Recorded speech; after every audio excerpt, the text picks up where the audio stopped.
We also know that as our economy has come roaring back, we've seen some price increases. Some folks have raised worries that this could be a sign of persistent inflation, but that's not our view. Our experts believe, and the data shows, that most of the price increases we've seen were expected and are expected to be temporary. Reality is you can't flip the global economic light back on and not expect this to happen. As demand returns, there's going to be global supply chain challenges. We've seen that in semiconductors, which are used in automobiles. That global shortage has slowed vehicle production, creating a temporary spike in car prices.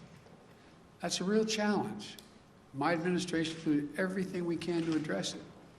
But again, these disruptions are temporary. Lumber prices are another example. They spiked early in our recovery, but in recent weeks, they began to fall. They've fallen by more than 50%. In the hospitality industry, prices are returning to where they used to be. Economists call all these things transitory effects, and they account for about 60% of the price increases we've seen over the last few months. Now, I want to be clear. My administration understands that if we were to ever experience unchecked inflation over the long term, that would pose a real challenge to our economy. So while we're confident that isn't what we're seeing today, we're going to remain vigilant about any response that is needed.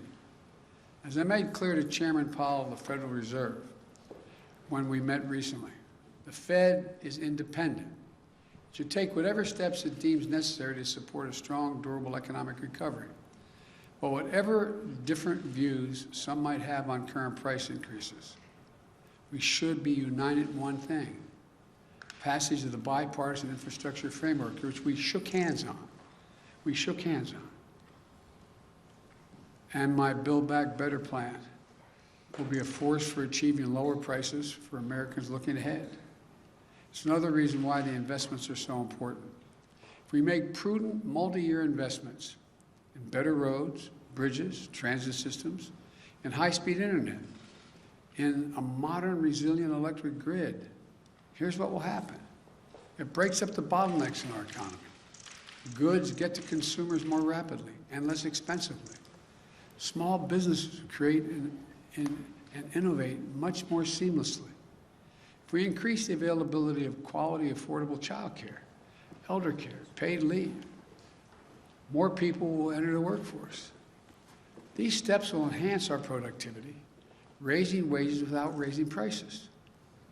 That won't increase inflation.